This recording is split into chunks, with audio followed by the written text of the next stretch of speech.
जितने दोस्त यार कौर कुटुंब पहुंचे हैं सब उसी बच्चा के शुभ आशीर्वाद देने के लिए रात से ही बारी बारी से सभी मंडली सेवा कर रही है।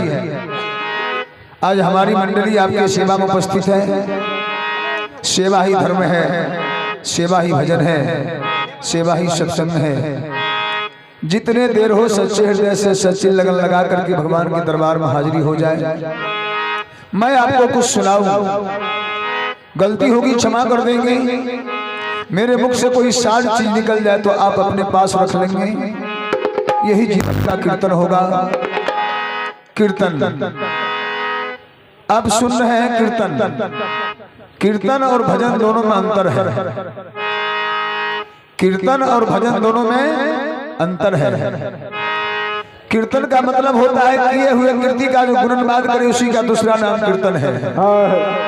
भजन मीराबाई की, भक्त प्रहलाद किए, सजन कसाई, हनुमान, सबड़ी, ये सब भजन किया है।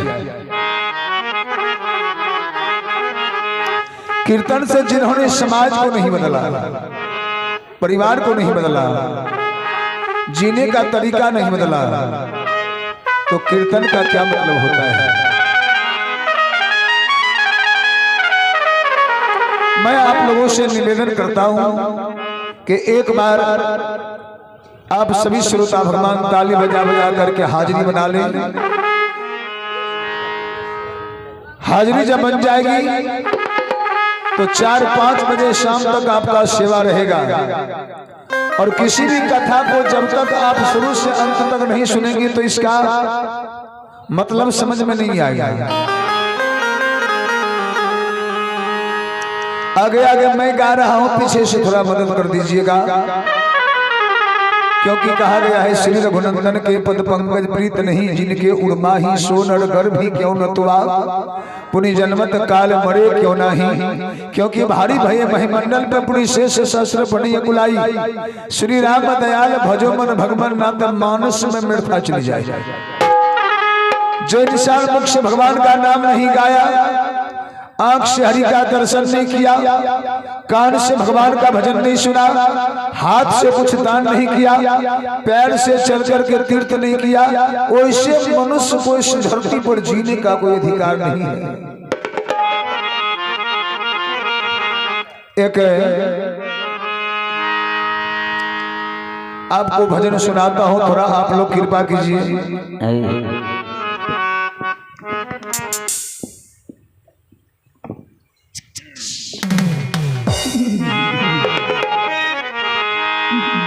आगे आगे मैं गा रहा हूं, पीछे से मदद कीजिए।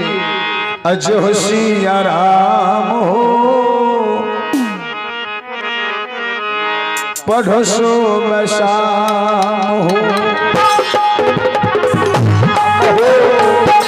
पढ़ो सो मैं शाम हो, जय सिया राम हो पढ़ो सो मैं शाम हो, जय सिया राम हो पढ़ो सो मैं शाम हो, जय सिया राम हो पढ़ो सो मैं शाम हो। जिनका लाज लगे छे नहीं बजिए। आप तो देखे छी हिंदुस्तान पाकिस्तान दोनों को लड़ाई बजर गेल। एने कुछ आदमी बजबे छे, ओने माय बहन के देखे छे बैठ के चुपचाप ठकुआ पका रहे छे। अपने ही और भगवान का नाम लियो, भगवान के नाम में कंजूसी नहीं हो। ये दोनों हाथ भगवान दिए हैं, प्रेम से ताली बजाइए। मुख दिए हैं, भगवान का नाम गाइए। आंख दिए हैं, हरि का दर्शन कीजिए। कान दिए हैं, भगवान का भजन सुनिए। पैर दिए हैं, प्रेम से तीर्थ कीजिए। प्रेम से बोलिए वृंदावन में हरिलाल की जय। भगवान के दरबार में जो भी आए हैं मन उदास करके नहीं बैठिए। एक आदमी पत्नी के चढ़वे वाले ट्रेन में गए ओलापुर जब गए तो अनाउंस में गए कि जो गाड़ी हसनपुर जाएगी वो खगड़िया से खुल चुकी है। बेचारा जोर जोर से काने लगे। पत्नी कल के कथिल काने छो तोहर बड़ा मन छोट देखी छियो बेचारी पत्नी कल के तो किया काने छो। हेलो पत्नी कल के पति के किया काने छो मोन मरा छोट देखे छियो। पति कल के कानिए ने तो लक्ष्मीनिया पत्नी आए हमरा छोड़ के नहीं रह जाए छो कहिया है वो कहिया नहीं है तो हम बैठ के काने छी। ओकरा बगल में एगो और जुबक बैठ के काने रहे तो दूगो काने वाला भे गए। तो पहले जे काने रहे वो पूछलके कि भाई तोहे कथिल काने छो कल के भाई हमरो से पहले तो तू ही काने छो कल के हम तो दुआर काने छियो कि अभी जे गाड़ी के अलाउंस भेलो वो गाड़ी में चढ़ के हमर लक्ष्मीनिया पत्नी हसनपुरी ने चल जेतो नहिरा ए दुआर भाई काने छियो जी लक्ष्मी बेचारी कहिया आइते कहिया नहीं ए दुआर हम काने छियो तोहे कथिल काने छो कल के भाई हम ए दुआर काने छियो कि लक्ष्मीनिया पत्नी तोहर है गाड़ी पर चढ़ के चल जेतो जे गाड़ी से तोहर पत्नी लक्ष्मीनिया जेतो नहिरा वह गाड़ी पर चढ़ के हमर हरा संपनी पत्नी आए रहे छे नहिरा हम ए दुआर काने छे भने उ नहिरा हम रह जा मैंने मौज में बैसखा में पिए रहो आप तो पीना नहीं होते। आइए सुमे को गालो भगवान का नाम है सुबह को गालो शाम को गालो दिन में कम से कम 3 बार हम लोग भोजन करते हैं सुबह दोपहर शाम 2 टाइम कम से कम चाय पीते हैं। खैनी के बेर खाई छी कम से कम 10 बेर जी हाँ जय भगवान के देल शरीर में खैनी दे छिए जय भगवान के देल हाथ से खैनी लटरे छिए वो भगवान का नाम रात दिन में क्या बेर ले छिए। प्रेम से बोलिए शंकर भगवान की जय। भगवान के नाम में कंजूसी नहीं हो। सुबह को गालो शाम को गालो कृष्ण कहो चाहे अल्लाह तुम हो ना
राधा संग में श्री विराजे मीरा संग बलराम हो। राधा संग में श्री विराजे मीरा संग बलराम हो। राधा संग में कृष्ण विराजे मीरा संग बलराम हो। राधा संग में कृष्ण विराजे मीरा संग बलराम हो। इधर बजरंग बली इधर है मस्जिद इधर बजरंग बली इधर है मस्जिद में कृष्णा तुम हो नंद सुबह को ढालो शाम को ढालो सुबह को ढालो शाम को ढालो कृष्ण कहो चाहे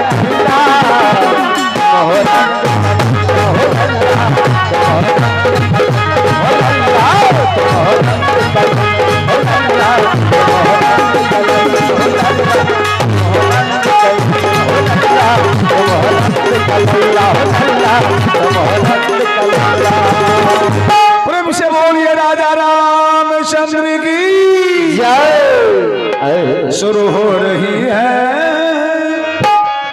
धर्म की कहानी शुरू हो रही है। रही है धर्म की कहानी, शुरू हो रही है धर्म की कहानी, शुरू हो रही है धर्म की कहानी, शुरू हो रही है धर्म की कहानी।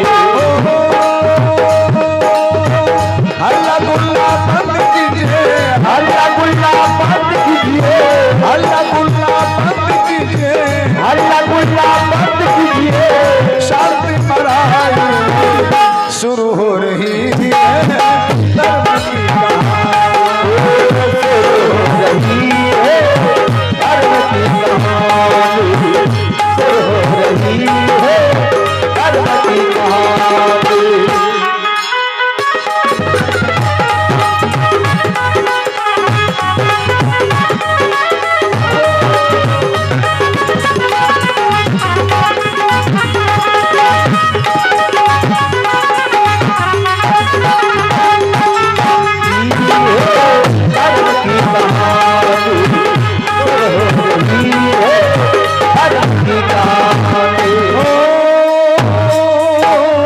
हल्ला गुल्ला बंद कीजिए, हल्ला गुल्ला बंद कीजिए, हल्ला गुल्ला बंद कीजिए, हल्ला गुल्ला बंद कीजिए, शांति मनाइए, शुरू हो रही है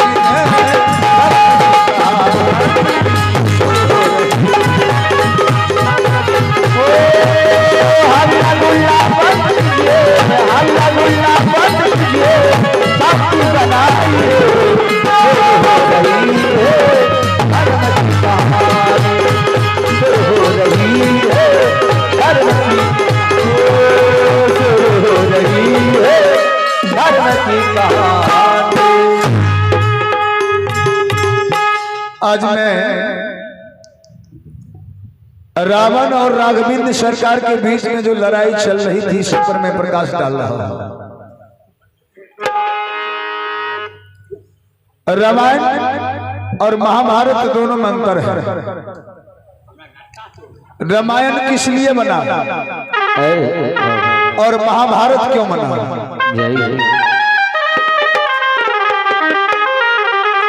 अपने से बुजुर्ग व्यक्ति के बात को मान लेना ये रामायण बन गया। अपने से बड़ों के बात को नहीं मानना ये महाभारत हो गया। राम अपने पिताजी के वचन मान करके 14 वर्षों के लिए वनवासी जीवन में चले गए। माँ बाप का सम्मान किया, इसीलिए रामायण बन गया। एक सौ भाई कौरव भगवान कृष्ण के बात को नहीं माना, उसका वंश विनाश हो गया। आप रामायण उल्टा करके देखिए, रावण मनुष्य को नाश कर दिया शूर्पणखा। महाभारत पढ़कर देखिए, कौरव वंश को नाश कर दिया शौकनी।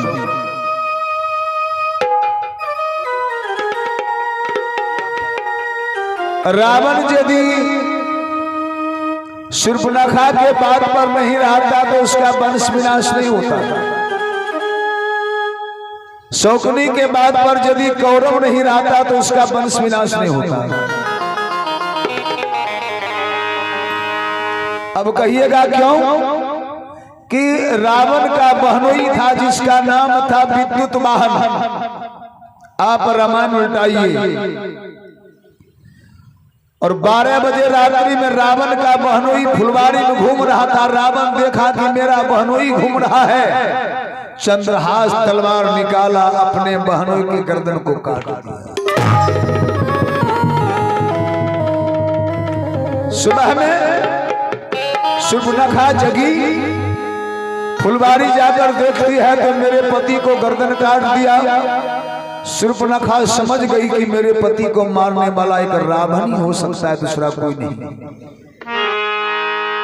क्योंकि शूर्पणखा का पति बहुत बड़ा बलवान था, रावण के सिवा उसे कोई मार नहीं सकता था। शूर्पणखा का 2 लड़का था जिसका नाम था संत और गंध। उसी समय शूर्पणखा चंदन लकड़ी का चीता लगाई अपने पति के शरीर को रखकर और हाथ ऐसे करती है, अग्नि देवता प्रकट हो गई। और आप रामायण उल्टाइए बाबूजी, देखिए एक शूर्पणखा पतिव्रता नारी है जिन्होंने अपने पति को आग दिया है। शूर्पणखा पतिव्रता नारी देखियो, ई चंदन जी हमार प्यार बादक छथिन, कल खनी हमरा नहीं करा देख चाहिए। कल खनी महान जी पहले हमरे तरफ से ले लियो। अच्छा कोनो बात नहीं छै, बाल बच्चा जब कमबे वाला होय छै त बूढ़ पुरान आदमी तनी आशा होय छै कि आप कमबे वाला भ गेले, हमरा कुछ न कुछ जरूर देते। देखिए हमारे चंदन जी के ओर से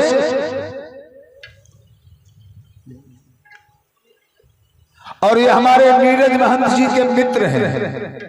जैसे सुदामा कृष्ण जी के साथ दोस्ती थी, उसी तरह दोनों एक साथ रह करके और कीर्तन भजन में समय बिताते हैं। चंदन कुमार जी के ओर से और बच्चे के मुंडन संस्कार के लिए 101 रुपया का दान आया है। और ये है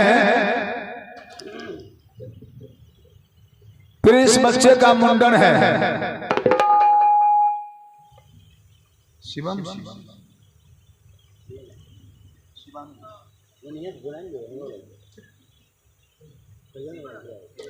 और एक बच्ची है शिवरम कुमारी और दूसरी बच्ची है शिवानी भारती और बच्चे का नाम है ऋतिक राज। ये तीनों नीरज महंत जी के पुत्र और पुत्री हैं।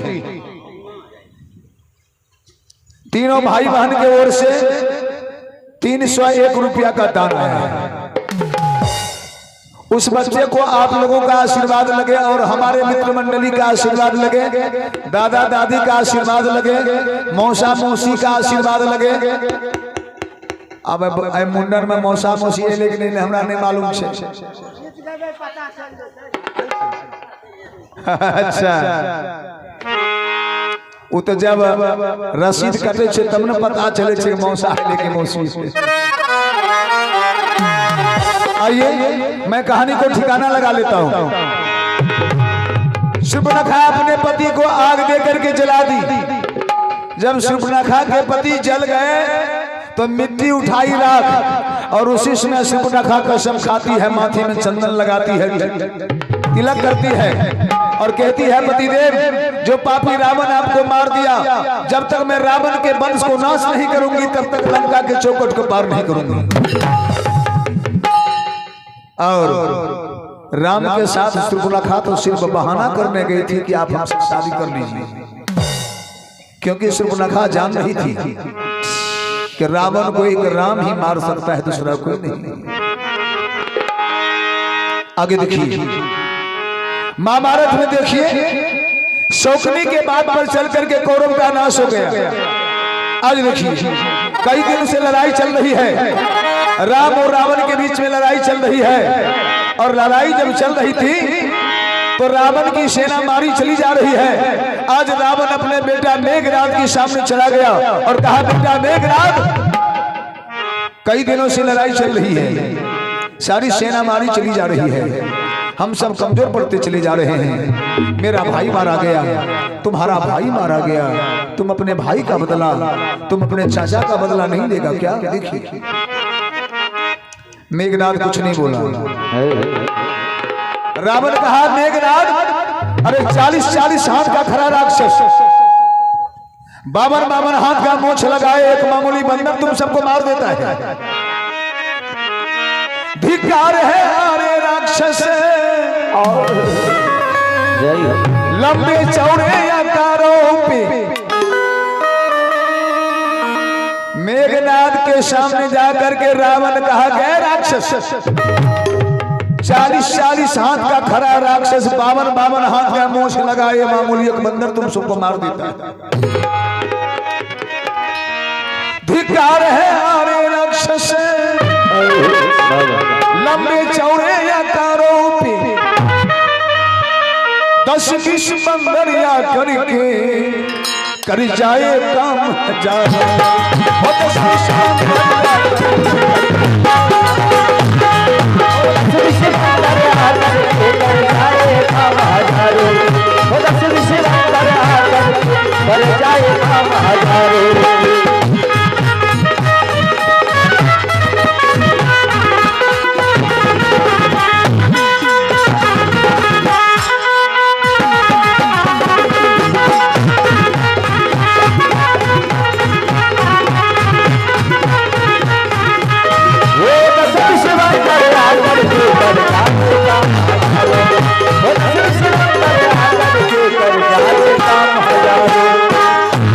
10-20 बंदर आकर के कर जाए काम हजारों के।